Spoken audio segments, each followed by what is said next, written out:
میں بتاؤں گا کہ یہ شخص قرآن سے کتنا جاہل ہے. اسے مس بھی نہیں قرآن سے. روایات میں کھویا رہتا ہے نا, روایات میں تحقیق کرتا رہتا ہے, کھویا رہتا ہے. قرآن کے ساتھ اس کا کوئی تعلق نہیں, جہالت, میرا جاہل ہے. اس کی تکلیف ہوئی, وہ جملہ یہ تھا کہ صحابہ کو, صحابہ تاریخی اور کتابی شخصیات نہیں ہیں, صحابہ قرآنی شخصیات ہیں. یہ جملہ تھا. حضرت عمر نے اجازت طلب کی کہ یا رسول اللہ مجھے اجازت دے دو, میں عبداللہ ابن ابی کو قتل کروں, یہ گستاخ ہے, بے ادب ہے, میں اس کو قتل کروں. آپ نے فرمایا عمر ایسا نہ کر, لوگ کہیں گے محمد اپنے ساتھیوں کو قتل کرتا ہے, لوگ کہیں گے محمد اپنے ساتھیوں کو قتل کرتا ہے, تو یہ بھی تو ساتھی تھے. میں نے کہا واہ, میرے آقا کا ارشاد تو پڑھ. میرے آقا کیا کہہ رہے ہیں؟ میں کہتا ہوں کہ میرے ساتھی ہیں. میرے آقا نے کیا کہا؟ لوگ کہیں گے. لوگوں کا کہنا اور میرے نبی کا کہنا تو نے برابر کر دیا ہے, دو حصوں میں تقسیم کیا ہے.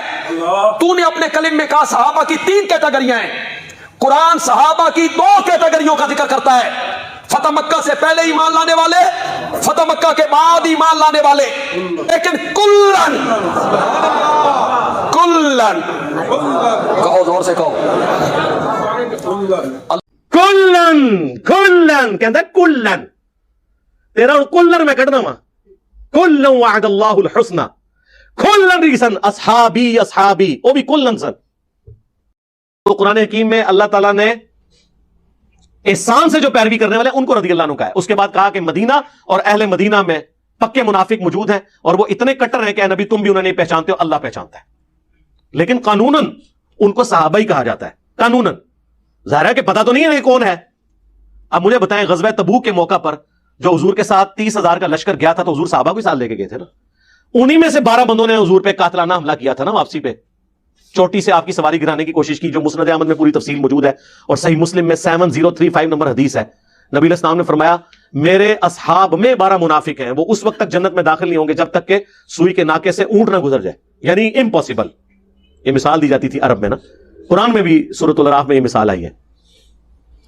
اور ان میں 8 ایسے ہیں جن کی پشت پہ دبیلا پھوڑا نکلے گا جس کی ہیٹ وہ اپنے سینے میں محسوس کریں گے, اس پھوڑے سے ان کی موت ہوگی. ہم سے لوگ بڑا زور لگا کے پوچھ رہے ہیں بتائیں کس کی ہوئی ہے. بھئی وہ سابقون اولون میں سے کوئی نہیں ہے جس کی موت اس طریقے سے ہوئی ہو. حضرت ابوبکر عمر عثمان علی رضی اللہ عنہم اجمعین اور ان کے ساتھی وہ لوگ نہیں ہیں, بعد والے لوگ ہیں. وہ کون ہے آپ علماء سے پوچھیں, میں تو جاہل آدمی ہوں, علماء سے پوچھ کے چلیں. دوبیلا پھوڑے سے ان کی موت کی. قاتلانہ حملہ کرنے والے کون تھے؟ قانوناً صاحب, میں ہمیشہ لفظ قانوناً صحابی کی بات کرتا ہوں. ایکچولی کون ہے وہ تو سر جن کو ہم سمجھ رہے ہیں نا, ان کے بارے میں بھی آخرت میں فیصلہ ہونا ہے. یہ جو نبی الاسلام کا ایک قریبی رشتہ دار عبید اللہ, جس کے ساتھ سیدہ ام حبیبہ کی شادی ہوئی تھی اور حضور کا صحابی تھا, ہجرت حبشہ میں حبشہ بھی گیا, یعنی سابقون الاولون میں. تو ان کو تو رضی اللہ عنہ اللہ نے کہا ہے قرآن میں, سابقون الاولون ہو گیا. حبشہ جا کے المستدرک الحاکم میں پوری ڈیٹیل موجود ہے, یہ جا کے عیسائی ہو گیا اور عیسائی مرا, مرتد ہو گیا. صحابی بھی, سابقون الاولون میں سے بھی, حضرت معاویہ رضی اللہ تعالیٰ عنہ کی بہن ام حبیبہ کا خامند بھی. اتنے ٹائٹل اس کو, مرتد ہو کے مر گیا. اسی لیے جب واپس آئی تو حضور نے دلجوئی کے لیے پھر ام حبیبہ سے خود نکاح کیا, وہ ام المومنین بن گئی. آپ کے نزدیک تو اس کو مرتد نہیں ہونا چاہیے تھا, اللہ اسے راضی ہو چکا ہوا تھا. آئی دسو ہوں, بخاری مسلم دونوں میں حدیث ہے. ایک کاتب وحی, ایک کاتب وحی کے اوپر بڑا ایک کر رہے ہوتے ہیں نا, ایک کاتب وحی جس کے بارے میں بخاری مسلم میں آیا کاتب وحی. سورہ آل عمران, سورۃ البقرہ اس نے نبی علیہ السلام سے پڑھی, مرتد ہو گیا, مر گیا. دفناتے تھے, لاش زمین اٹھا کے باہر پھینک دیتی تھی, اور لوگ چیما گوئیاں کرنا شروع ہو گئے کہ یہ رسول اللہ کے ساتھی ہیں جو یہ اس کی لاش باہر نکال دیتے ہیں. پھر انہوں نے پبلکلی دفنایا, پھر بھی لاش باہر گری, کیونکہ ظاہر حضور کو اس نے چیلنج کر دیا تھا نا کہ یہ نبی کو کچھ نہیں آتا, جو میں لکھتا ہوں وہ وہی ہوتی ہے. نعوذ باللہ, یہ نبوت سٹیک پہ لگی ہوئی ہے سرکار, اس کو آپ کو چھوٹا مسئلہ سمجھ رہے ہیں. حضور نے اس کی گستاخی کرنے کے سبب اللہ تعالیٰ نے اسے پبلکلی سزا دی کہ زمین نے اس کی لاش قبول نہیں کی. اور بخاری مسلم کے الفاظ ہیں, جب وہ مرا حضور نے پہلے کہہ دیا تھا کہ زمین اس کو قبول نہیں کرے گی. اوئے ہوئے ہوئے, کاتب وہی تھا. سابقون الاولون بھی ہو گیا یہ بھی, لیکن وفات تک جو رہے, اور وفات سارے حضور کی زندگی میں تو فوت ہوئے ہیں, چند % لوگ, باقی تو بعد میں فوت ہوئے ہیں. اور بخاری مسلم دونوں میں ملا کے 1 درجن سے زیادہ احادیث ہے کہ نبی علیہ السلام فرماتے ہیں میرے حوض کوثر پہ کچھ لوگ لائے جائیں گے, میں کہوں گا اصحابی اصحابی. وہ ایک مولانا صاحب کہتے ہیں کہ یہ تو کافروں کی سٹیٹمنٹ ہے. بخاری مسلم دونوں میں حدیث ہے نا, عبداللہ ابن ابی کی جب کارستانیاں کھلی رسول اللہ پر صلی اللہ علیہ وآلہ وسلم پر, ان کے ساتھیوں پہ, تو حضرت عمر نے اجازت مانگی, یا رسول اللہ اجازت ہے میں اس منافق کا گلا کاٹ دوں. آپ نے فرمایا کہ چھوڑ دو عمر, لوگ کہیں گے یہ اپنے صحابہ کو قتل کرواتا ہے. تو ایک مولانا صاحب کہتے ہیں وہ تو لوگ کہتے تھے, اور سرکار بخاری مسلم پڑھو, نکلو اپنی کھٹا دوبار, دنیا چینج ہو چکی ہے. بخاری مسلم دونوں میں 1 درجن سے زیادہ حدیث ہیں. حضور حوض کوثر پہ کہیں گے اصحابی اصحابی اصحابی اصحابی, یہ میرے صحابہ ہیں. تو فرشتے کہیں گے یا رسول اللہ آپ کو نہیں پتا, یہ ایک مماتی مولوی کو پتا ہے, آپ کو نہیں پتا. ہاں آنا ہوں پھر گھیڑے چ وہ تو وڈے مرے ہوئے بزرگ بھی ساڈے کے اللہ کے فضل نال فیل نے علمی طور سے, تسی تے شاہ ہی کوئی نہیں ہو. یا رسول اللہ آپ کو نہیں پتا, آپ کے بعد یہ دین سے الٹے قدم پھر گئے تھے جن کو اس مماتی نے ڈگری دی ہوئی تھی اپنی طرف سے. تو آپ فرماتے ہیں سحقن سحقن لمن غیر بعدی, ان پہ پھٹکارو, ان کو مجھ سے دور کر دو جنہوں نے میرے بعد میرے دین کو بدل دیا. سحقن سحقن لمن بدل بعدی, انہیں مجھ سے دور کر دو جنہوں نے میرے بعد میرے دین کو بدل دیا. یہ حدیث بخاری مسلم میں جب روایت ہوتی ہے تو وہ تابعی روایت کرنے کے بعد کہتے ہیں عبداللہ ابن ابی ملیکہ, وہ کہتے ہیں اے اللہ ہم تجھ سے دعا کرتے ہیں تیرے نبی کے مرنے کے بعد ان کے دین سے الٹے قدم نہ پھریں. اگرچہ ہمیں ایک مماتی مولوی نے گارنٹی دی ہوئی ہے لیکن پھر بھی ہم ڈرتے ہوئے دعا کرتے ہیں.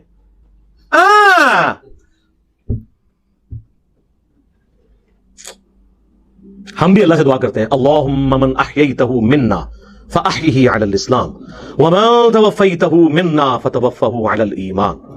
اور بخاری میں الفاظ ہے کہ یہ وہ لوگ تھے جن کے خلاف حضرت ابو بکر نے قتال کیا اپنے دور میں. کون؟ منکرین زکوٰۃ, مسلمہ کذاب سے مل جانے والے لوگ.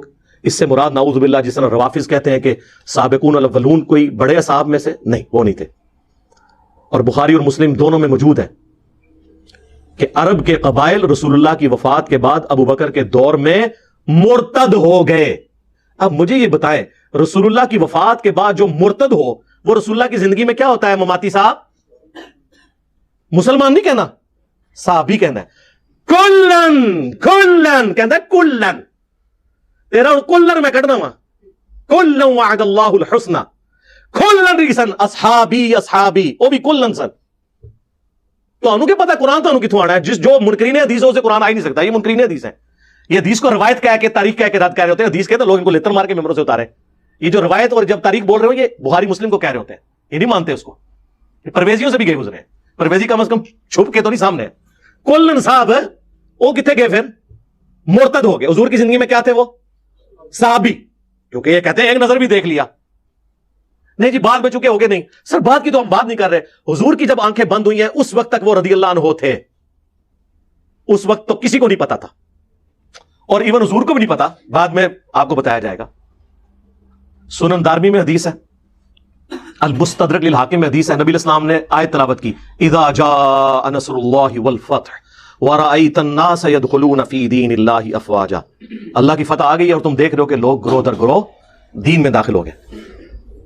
حضور نے کہا ان قریب میری وفات کے بعد لوگ اسی طریقے سے گروہ در گروہ دین سے نکل بھی جائیں گے.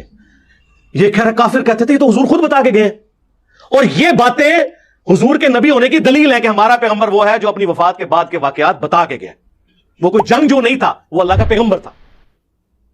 باقی جنگجو جاتے ہیں جب دنیا سے یہ نہیں بتا کے جاتے میرے بعد کیا ہوگا. اللہ کے نبی تو 33 سال پہلے بتا رہے ہیں بخاری اور مسلم دونوں میں, او اے عمار تجھے ایک باغی جماعت قتل کرے گی, تو انہیں اللہ اور جنت کی طرف بلائے گا, وہ جماعت تجھے جہنم کی طرف بلا رہی ہوگی. اور مسند احمد میں کم از کم 4 حدیثیں, اس کے طرق تو درجنوں میں ہیں کہ حضرت معاویہ رضی اللہ تعالیٰ عنہ کا ایک فوجی تھا جو خود اصحاب شجرہ صلح حدیبیہ کے صاحب میں سے تھا, ابو الغادیہ. اس کے ہاتھوں حضرت عمار کا قتل ہوا اور پوری زندگی روتا تھا کہ حضور نے فرمایا تھا عمار کا قاتل اور مال لوٹنے والا جہنم کی آگ میں ہے. اسی پہ شیخ البانی تڑپ اٹھے اور سلسلہ حدیث صحیحہ میں انہوں نے باقاعدہ یہ لکھا اس حدیث کے تحت کہ اگرچہ ابو الغادیہ صلح حدیبیہ کا صحابی ہے, اور صحیح مسلم میں حدیث ہے کہ جنہوں نے درخت کے نیچے میری بیعت کی انشاءاللہ میں اللہ سے امید کرتا ہوں انہیں آگ نہیں چھوئے گی. ویسے حضور نے بڑی احتیاط سے بات کی ہے انشاءاللہ کہہ کے. تو یہ فضیلت اس سے اٹھ گئی, کیونکہ جب خاص بات آ جائے تو عام فضیلت اٹھ جاتی ہے. یہ شیخ البانی محدث اعظم سعودیہ, البانیہ کے رہنے والے تھے, سعودیہ میں سیٹل ہوئے, پھر یہاں سے بھی چلے گئے. یہ انہوں نے لکھا. ان لوگوں کو تو پتہ ہی نہیں کہ دین کس چیز کا نام ہے. اور جی وہ مولانا صاحب کہتے ہیں سورۃ الحدید میں 2 کیٹیگریز بیان ہوئی ہیں, فتح مکہ سے پہلے اور فتح مکہ کے بعد. سر یہ جو 2 کیٹیگریز ہیں یہ اور ہیں, فتح مکہ سے پہلے اور بعد والی. یہ ان لوگوں کے لیے جو کامل الایمان ہیں اور ان کے اپنے معاملات بعد میں صحیح چلنے ہیں, ان کے لیے ہے کہ جو پہلے والے ہیں وہ بعد والوں سے بہتر ہیں. یہ ان کے لیے کلن آیا, ورنہ باقیوں تک بڑھے گا. اور وہ کدھر گئے جو سورہ توبہ کی آیت نمبر 102 میں ہے کہ ملے جلے اعمال کرنے والے ہیں, اللہ ان کو بعد میں دیکھے گا کہ وہ کیا کرتے ہیں. اور قانوناً جو بیچ والے 101 والے منافقین اور 100 نمبر والے سابقون الاولون, یہ اس طریقے سے نہیں میرے بھائی. تھوڑا آپ قرآن کا علم حاصل کریں, اور میں آپ کو, اگر آپ حدیث کی طرف آئیں تو میں آپ کو مزید سمجھاؤں گا کہ یہ ڈویژنز آگے پھر سینسٹیوٹی کے اوپر بھی آتی ہیں, صرف یہاں تک نہیں ہے. کل وعد اللہ الحسنى, اس کی تفسیر ذرا بیان کرنا حدیث کی روشنی میں تو پتہ چل جائے گا. تفسیر ابن کثیر کھولیں, انہوں نے مسلم شریف کی حدیث لی ہے, مسند احمد کی حدیث لی ہے, بخاری کی حدیث لی ہے. اس کے کانٹیکسٹ میں صحیح بخاری میں 2 جگہ یہ حدیث آتی ہے کہ خالد ابن ولید کو نبی علیہ السلام نے کہیں پر بھیجا, اور وہاں پہ کچھ قبائل تھے جو بےچارے نئے نئے مسلم ہوئے تھے. انہوں نے بجائے یہ کہنے کے نا اسلمنا ہم اسلام لے آئے, انہوں نے کہا ہم اپنے دین سے پھر گئے, ہم اپنے دین سے پھر گئے. اور وہ یہ کہہ رہے تھے ہم بت پرستی کے دین سے پھر گئے اور اسلام کی طرف آئے, لیکن انہیں یہ نعرہ نہیں آتا تھا. حضرت خالد ابن ولید یہ سمجھے کہ یہ اسلام سے پھر گئے. انہوں نے ان کو قتل کرنا شروع کیا, اور کچھ ساتھیوں کو انہوں نے صحابہ کے حوالے کیا کہ تم یہ بندے تم قتل کرو. یہ باقیوں نے کہا ہم نہیں قتل کریں گے جب تک رسول اللہ سے نہ پوچھیں, اور انہوں نے نہیں قتل کیا. نبی علیہ السلام کے پاس اسی دوران, مسند احمد میں آتا ہے, بخاری میں تو اتنا ہی ہے, بخاری میں یہ بھی الفاظ ہیں, رسول اللہ کے پاس جب یہ شکایت آئی نا, آپ نے 2 دفعہ ہاتھ اٹھا کے کہا اے اللہ, خالد ابن ولید نے جو کچھ کیا میں اسے بری ہوں, میری کوئی ذمہ داری نہیں ہے. یہ خود اپنا معاملہ جو ہے نا اس کے ذمہ اس نہیں اللہ کو جواب دینا, میری کوئی ذمہ داری نہیں ہے, اور تسی دشا ہی کوئی نہیں. اور مسند احمد میں موجود ہے, اس موقع پہ حضرت عبد الرحمن بن عوف اور حضرت خالد ابن ولید کا آپس میں جھگڑا ہو گیا. تو حضرت خالد ابن ولید نے عبد الرحمن بن عوف کو گالیاں دے دی. اب یہ جو الفاظ ہے نا یہ مسلم شریف میں ہے, 6488 نمبر حدیث. عبد الرحمن بن عوف کو خالد ابن ولید نے گالی دی. کب دی؟ وہ بخاری میں اور مسند احمد میں اور تفسیر ابن کثیر میں وہ ساری حدیث. تو عبد الرحمن بن عوف رضی اللہ تعالیٰ نے شکایت کی حضور کو. آپ فرمایا خالد تم میرے صحابہ کو برا مت کہو, کلن تم, تیرا کلن کتنے گیا, تم میرے صحابہ. خالد ابن ولید نے تو نہیں کہا یا رسول اللہ میں بھی صحابی ہوں, اور میں تو فتح مکہ کے بعد والا بھی نہیں ہوں جو کلن والی سرکار نے دسیا سی. میں تو فتح مکہ سے پہلے ہوں, لیکن صلح حدیبیہ کے بعد تھے. صلح حدیبیہ کے بعد اسلام کا گولڈن پیریڈ شروع ہو چکا تھا, اس کے بعد وہ چیز نہیں تھی. اور فتح مکہ پہ حضرت معاویہ رضی اللہ تعالیٰ عنہ, ابو سفیان, یہ تو فتح مکہ پہ مسلمان ہوئے ہیں. یہ تو طلقاء ہے جو سورہ توبہ میں آیا 4 مہینے کا ٹائم ہے, یا اسلام قبول کرو ورنہ گردن کاٹی جائے گی. ان کا تو چھوڑ ہی دیں آپ. یہ تو خالد بن ولید کی بات ہو رہی ہے جو صلح حدیبیہ کے بعد ہوئے لیکن فتح مکہ سے پہلے. تم میرے صحابہ کو برا مت کہو. اب اگر تم احد پہاڑ کے برابر سونا بھی خیرات کر دو, اور میرے صحابی نے عبد الرحمن بن عوف نے 1 مد گندم 600 گرام, آدھا کلو جو گندم خیرات کی, تم اس کے برابر بھی نہیں پہنچ سکتے, اس کے آدھے کو بھی نہیں پہنچ سکتے. یہ آدھی حدیث بیان کرتے ہیں میرے صحابہ کو برا مت کہو. یہ کس کو کہا گیا تھا؟ ہمیں تو بہت مال میں ہے, اصل میں تو ان کو کہا گیا تھا, خالد بن ولید کو. انہوں نے تو نہیں کہا کل وعد اللہ الحسنى, انہیں پتا تھا یہ اتنا سادہ معاملہ نہیں ہے. جس طرح بریلوی اپنے بزرگ بابوں کے بارے میں چیزیں منسوب کرتے ہیں, یہ بھی ہر چیز کو ہر ایک کے ساتھ منسوب کر دیتے ہیں. احد پہاڑ آلموسٹ 4.5 میل کے اوپر پھیلا ہوا ہے, 7.5 کلومیٹر, جا کے گوگل میں لکھیں 7.5 کلومیٹر پہ پھیلا ہوا احد پہاڑ, پتھریلا, اس کا آپ ذرا وزن کریں, اور سارا سونے کا ہو. اور عبد الرحمن بن عوف, اور یہ تو بات عبد الرحمن بن عوف کی بات ہو رہی, مولا علی کی تو آپ چھوڑ ہی دیں, مولا علی کی در, یہ تو عبد الرحمن بن عوف کی بات ہو رہی ہے. علی معاویہ بھائی بھائی کتوں بھائی بہت فرق, رہن دو. عبد الرحمن بن عوف رضی اللہ تعالیٰ عنہ کے برابر نہیں پہنچ سکتے. احد پہاڑ اتنا سونا, تو آپ دیکھیں میں نے ایک جملہ بولا تھا کروڑوں معاویہ ہونا ایک عمار کے برابر نہیں ہے, میں نے اس پہ رجوع کیا ہے کہ کھربوں معاویہ بھی ہوں ایک عمار کے برابر نہیں, کیونکہ حضرت عمار کا اتنا سا گندم خیرات کرنا, احد پہاڑ کے برابر سونا بھی خیرات کر دیں حضرت معاویہ رضی اللہ تعالیٰ عنہ, تو سر احد پہاڑ کے برابر سونا جو اس کی تو قیمت بہت ہے, اتنے سے سونے میں ہی اربوں معاویہ پورے ہو جائیں گے. کھربوں تو کیلکولیٹر فیل ہو جائیں گے. میں نے بلکہ ایک بہت بڑے انجینئر صاحب, میں نے کہا یہ سپر کمپیوٹر, ان کا یہ کیلکولیشن نہیں ہو سکتی اس کی اگر سونے کی قیمت لگائی جائے. سر ظاہر ہے سونا اب 1,20,000 روپے آلموسٹ تولا ہے, تولا اینا جا ہوتا ہے 7.5 کلومیٹر تے پتھریلا او دا وزن کرو، کروڑاں ٹن بنے گا، کوئی نہیں، اور پھر اس کی قیمت کیلکولیٹ کریں. عمار ابن یاسر تو آپ چھوڑ دیں سر، یہ حضور نے بھی ویسے چن چن کے نا بندوں کے نام لیے. یہ تو میرا فیوریٹ ٹاپک ہے، نہ چھیڑا کرو ملنگا نو، میں تو منع کیتا ہے. ٹھیک ہے، تسی یہ سمجھو کہ ساڈا واسطہ پیا ہے انہاں لوگوں نے جو کہانیاں بیان کرتے ہیں. بھائی نہ، واللہ یہ میرا دعویٰ ہے، جس نے احادیث نہیں پڑھی، جس نے سنت کو نہیں مانا، اسے قرآن بھی سمجھ نہیں آئے گا. قرآن ہم آپ کو سمجھاتے ہیں میرے بھائی، یہ کیٹاگریز ہیں. ٹھیک ہے نا جی. یہاں پہ نبی علیہ السلام نے صلح حدیبیہ والی بھی ڈیفینیشن کر دی. صحابی حضرت عبد الرحمن بن عوف کو کہا کہ میرے صحابہ کو خالد تم نہ کہو. تو یہ کیٹاگریز کے ڈویژن ہے. فتح مکہ سے پہلے، فتح مکہ کے بعد، ہجرت مدینہ سے پہلے، ہجرت مدینہ کے بعد، صلح حدیبیہ سے پہلے، صلح حدیبیہ کے بعد. یہ ساری ہیں، اور یہ سب قرآن کے اندر ان کی جڑ موجود ہے. مجھے بتائیں یہ مہاجرین اور انصار کا جو ذکر ہوا ہے، اگر تمہاری ڈیفینیشن مان لی جائے کہ جی 2 ہی کیٹاگریز ہیں، فتح مکہ سے پہلے اور بعد، تو ہجرت مدینہ سے پہلے اور بعد یہ ڈیفینیشن کیوں قرآن میں جگہ جگہ آئی ہے؟ سورہ نساء تو پورا ہجرت کے بیان سے ہے. وہ پورا قرآن پڑھو نا، ایک قصہ نہ لے لو، پورا قرآن ٹوٹیلٹی میں دیکھیں. تو قرآن میں بھی آپ نہیں اپنا مقدمہ پیش کر سکتے، کیونکہ آپ بودے مسائل کے اوپر کھڑے میں. آپ نے علم حاصل کرنا ہے تو صبح 9 سے لے کے شام 5 بجے تک ہماری فون آن ہوتا ہے، اس میں میں آپ سے بات نہیں کروں گا. نہیں، آپ ریسرچ پیپر فری منگوا سکتے ہیں، دنیا میں ہر انسان منگوا سکتا ہے، پاکستان کے اندر. پھر وہ لے جائے فری. صرف ڈاک کا TCS کا 300 روپے آپ نے دینا ہے،